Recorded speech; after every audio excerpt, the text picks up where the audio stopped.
হাবিবকে বললেন, ইয়া রাসূলুল্লাহ, আপনি যে লুকায় লুকায় ঘরে দাওয়াত দেন, কারণ কি? বাইরে চলেন।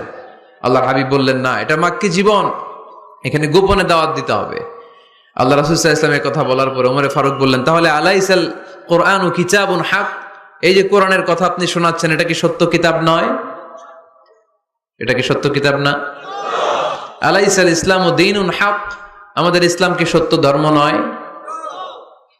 আলাইসাল্লাহু রব্বুন হক, আমাদের আল্লাহ কি সত্য রব নয়? আল্লাহর হাবিব বললেন, সত্য। তো সব যদি সত্য হয়, ফাফিমাল ইখতিফা, তাহলে লুকিয়ে লুকিয়ে কেন, ঘরে বসে কেন? আমরাই যদি হকের পথে থাকি, আমরা বের হচ্ছি না কেন? আমি একটা মিছিল দিব। আল্লাহর হাবিব বললেন, যাও, আস্তে ধীরে মিছিল দাও। 12 জনকে নিয়ে উনি আল্লাহর নামের তাকবীর জুড়ে দিলেন। আল্লাহু আকবার, আল্লাহু আকবার, আল্লাহু আকবার। মক্কার